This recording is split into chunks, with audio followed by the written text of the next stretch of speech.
Greetings, traveler in Paimon. I heard there would be guides for the Iridori Festival, but I didn't expect it would be you two. We didn't expect to see you either! Returning as a guest for the Iridori Festival, no doubt. I was a little surprised myself when I received the invitation. But after wandering the outside world for so long, it's good to have an opportunity to return to my homeland and pay respects to my old friends.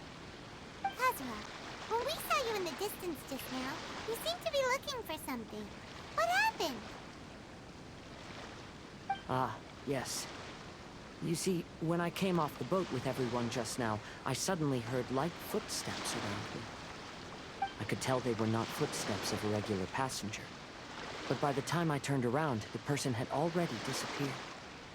I only heard a splash come from below the pier. Even though I didn't manage to catch a glimpse of them, I found this strange piece of paper by my feet. Oh, does the paper happen to have a poem written on it? Huh. How did you know?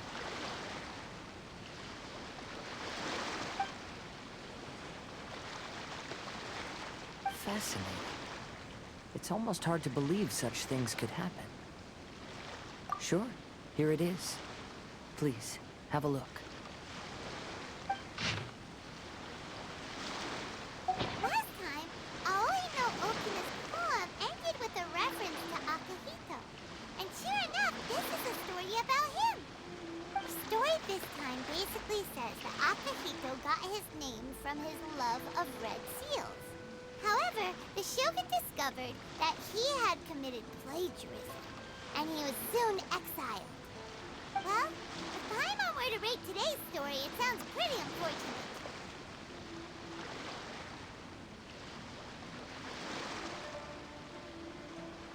I don't think there's anything particularly wrong with this story. I too was once wanted as a criminal by the Shogunate. So I'm not all that different from Akihito mentioned in this story. But according to the story, Akihito was exiled by the Shogun because of his wrongdoings. You did nothing wrong, Kazuha. Huh? Traveler, what are you thinking about?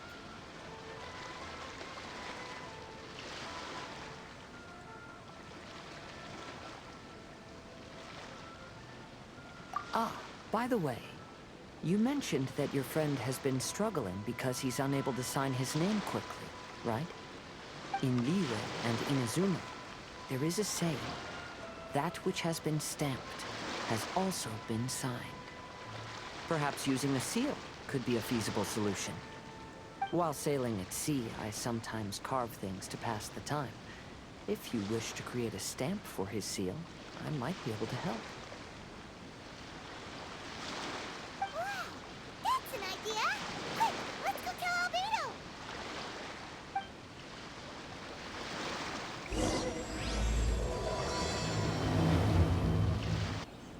Albedo, we figured out a way to help Shincho!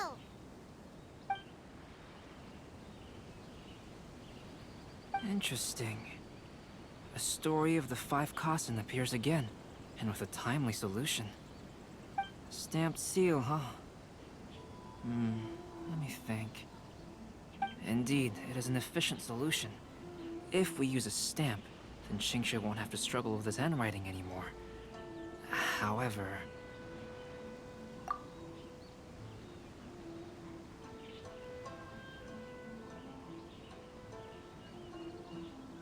Since Xingqiu's signature has been previously revealed to the readers, it would seem insincere if he only used the stamped seal for his new books. But I have another idea. Using a seal is a part of it, of course. Let's go to Ouya restaurant now to discuss my idea with everyone.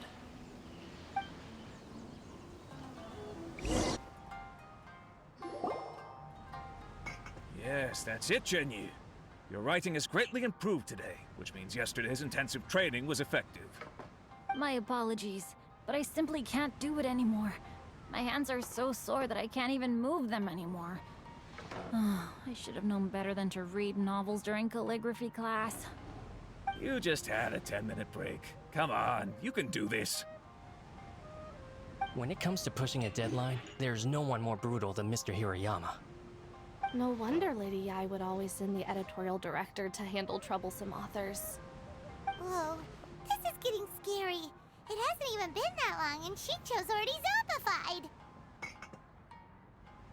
Mr. Hirayama, we found a solution that might just solve our dilemma. In both Liyue and Inazuma, seals are widely used as the equivalents of a signature.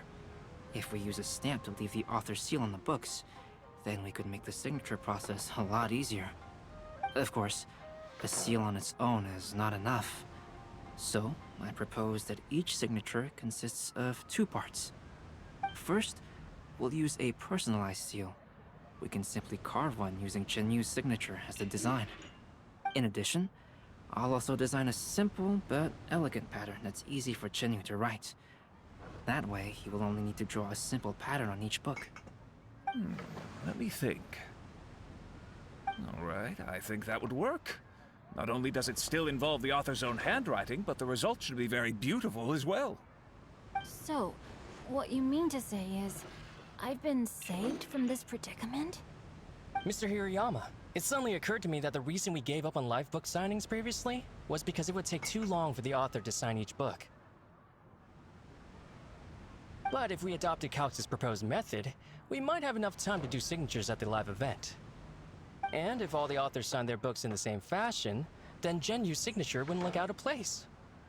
If you think it's feasible, I would certainly be happy to design signatures for the other authors as well. Yes, and you may leave carving the stamps to me. In that case, I shall contact the other 2 authors participating in the new release event. It is a great honor to use a signature designed by Calx. My pen name is quite complicated and isn't suitable for signing events. However, if we implement this new format, then it'll be a dream come true for me as well. Great! Looks like everyone's on board with the idea. I'm sorry to have kept you busy for so long, Genyu. Please, take the next few days to have a good rest. We'll handle everything from here. The books that Genyu already signed can be used as special prizes in future events held by the Eye Publishing House. We did it! The event is saved! Thanks to everyone's efforts, Onodera and I are finally free of that mess. That's right! You're finally free, Shincho! Maybe you should step outside for some fresh air. We still have some time to burn. Where should we go next?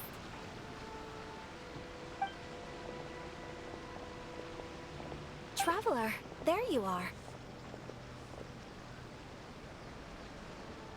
Oh, it's Ayaka! And Venti! That's an interesting combo. I was just going to the festival venue to prepare the Ikebana lesson when I found a strange piece of paper on a flower stand. This bard just happened to be close by at the time. He informed me that you've also found similar papers recently. As such, we came together to find you two. But the paper she found isn't quite the same as the ones we found before. Here's the paper. Please, have a look.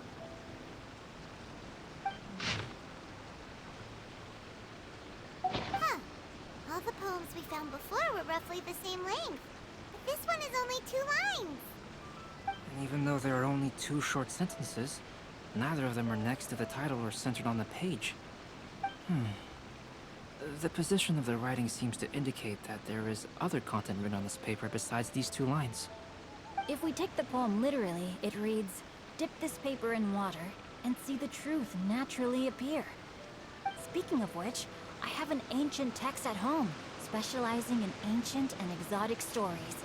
It mentions a special ink that will show itself when wet and disappear when it's dry. So, shall we give it a whirl? It just so happens that there's a pond nearby.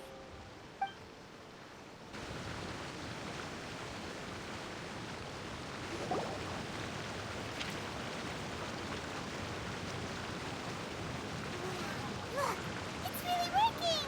More words have appeared on the paper! Let Paimon see what it says.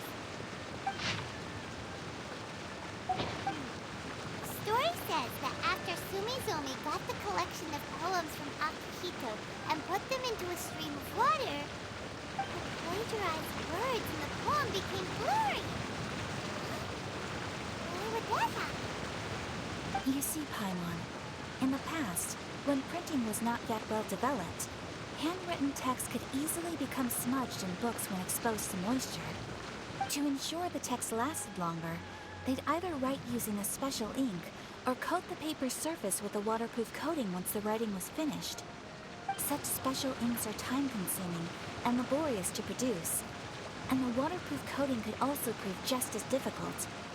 However, since Akihito's poetry collection was an important gift to be presented to the Shogun, surely one of those two methods was used to protect it. But as for the plagiarized poems, not only would they lack Akihito's seal, but the words would also react differently when exposed to liquid.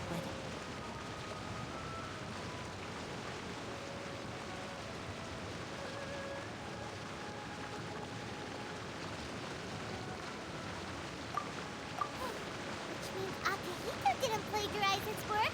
He was set up. Yes, it appears that this is the truth that Sumizome's story is trying to convey.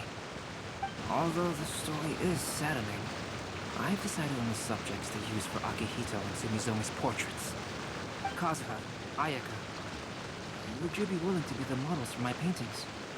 I would be delighted. Yes, as would I. There you go. The next two portraits should be ready in no time. Yes.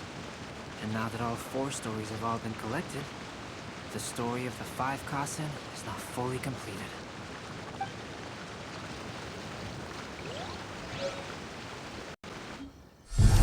Long ago, Inazuma had 5 legendary poets. People bestowed upon them the title of the 5 Kasen. One year, the poet Suiko made his way to Tenshukaku and presented the Kasen's work for the shogun's perusal. But a page from the works of Aoi no Okina had been torn out, and Suiko was questioned regarding the matter. Suiko pleaded guilty.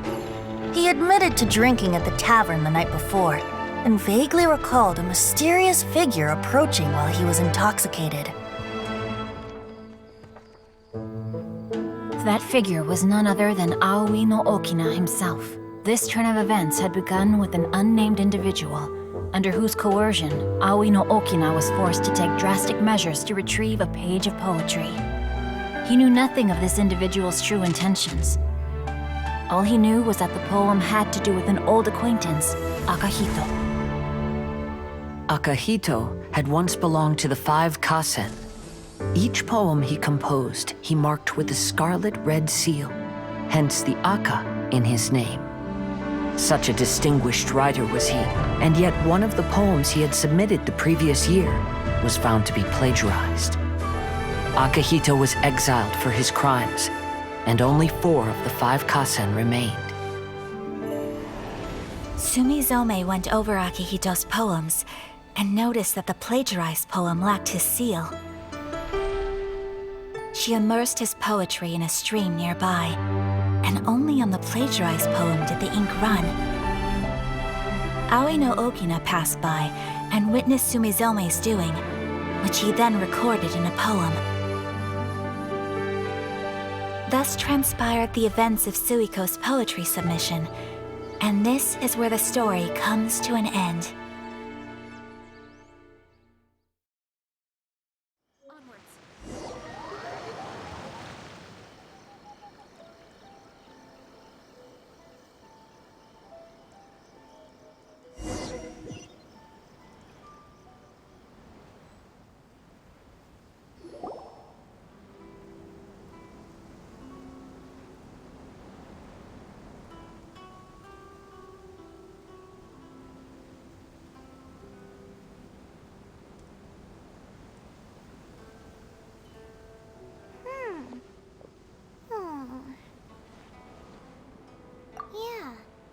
Since we completed the story of the 5 Kasen, there's still one thing Paimon hasn't been able to figure out. One of the 5 Kasen is called Kuranushi, right? It's just that, how could the story of the 5 Kasen finish without him appearing at all? Oh. Have you really not noticed? Huh? Not noticed what? This is no time to be playing games, Tone Deaf Bard! What he means is that the story of Kuronushi was already embedded within the 4 poems. Huh? Really? That's right. The key lies in the poem that Aoi no Okina wrote after seeing Sumizome rinsing the poetry collection. An average person could never understand the scene of a young girl washing Akahito's poetry collection in a stream. Even Aoi no Okina couldn't figure out the meaning behind Sumizome's actions. He was simply reminiscing and thinking about his old acquaintances.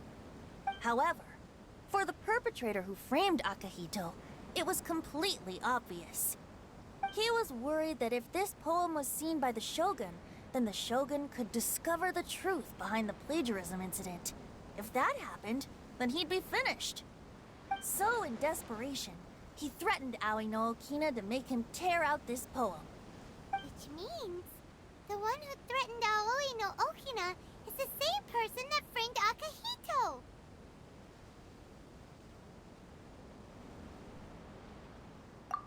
What? Kuranushi? That's right. Though there are only 4 poems, they still managed to tell the complete story of all 5 kasen. Since the Shogun mentioned in the poems is certainly not the one of the 5 kasen, the only character left is the mysterious one with an unknown identity. Oh, okay. Paimon is finally starting to get it now. However, this also brings something else to mind. The story of the 5 kasen has more or less reflected everything that's been happening around us lately. Which begs the question, is there a Kuronushi in our world as well? A Kuranushi? In our world? Speaking of which, I wonder if our dear Kazuha has come up with anything. Oh, right! Kazuha! He's been pretty quiet this whole time. Let's ask him! Make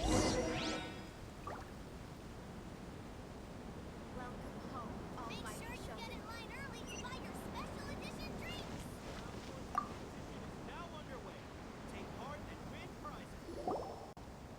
Hey, Kazuha! Are you okay? You've been standing in front of this blank canvas for a while, and you don't look so good. Apologies for making a wild assumption, but has the story of the 5 kasen reminded you of anything? Yes. A few things did come to mind, actually. However, they were nothing more than some past incidents regarding my family. I don't mind sharing the stories, but I'd prefer not to bring you any more trouble. Hey, we're all friends here, Kazuha. You can always tell us whatever's on your mind. Kaidehara, please forgive my assumption, but perhaps you were thinking of the Raiden Gokuden? The Raiden Gokuden? What's that? It appears that Miss Kamisato and I were thinking of the same thing. But it also has much to do with the Yashiro Commission. It would be improper to speak of it here without the consent. It's fine. Those of us here are all trustworthy, so there isn't any harm in it. However, this matter is somewhat complicated and may be difficult to explain. Let me start with the Raiden Gokuden. As you all know, the Yashiro Commission's primary purpose is managing ceremonial and cultural affairs, and Inazuma's art of forging swords is a very important part of our culture. The Raiden Gokuden were once the top 5 schools of the forging art in Inazuma. Although these families were swordsmiths by craft, they also held many important positions in the Yashiro Commission. Unfortunately, of the 5, only the Aminoma art still maintains its artisan lineage. The descendants of the Ishin art are also still alive, but the craft has been lost to time. The descendants of the Ishin art are none other than the Kaidehara family. Whoa! We knew Kazuha came from a noble family, but we had no idea about his connection to the Yashiro Commission and sword making. Yes, but that's all part of the past now. The Ishin art was lost with my great-grandfather's generation. My grandfather was dissatisfied with my great-grandfather's lack of effort. When he was young, my grandfather traveled all over Tevat to find a way to revive the family business. But it was to no avail. And in my generation, our last remaining family property was lost as well. I heard my elder brother mention that the decline of the Raiden Gokuden happened very rapidly. In the span of a few decades, 3 of the families suffered various misfortunes and disappeared completely. Later, there was speculation that all of these misfortunes stemmed from some background machinations, meaning that someone wanted to wipe out the Raiden Gokuden. However, since not every family of the Raiden Gokuden came to ruin, such explanations were treated as nothing more than a conspiracy theory. Indeed. I've also believed such ideas were just theories and rumors. However, I know that a major incident happened to my great-grandfather when he was young. Not only did it affect the Kaedahara clan, but it nearly jeopardized the Kamisato clan's position in the Yashiro Commission as well. After reading the story of the 5 Kasen, I can't help but feel like it's pointing me toward the truth behind that incident. What exactly happened to your great-grandfather, Kazuha? I still can't say. I need to speak with someone to verify the details. Let's meet here again at noon tomorrow. I will tell you everything I know then.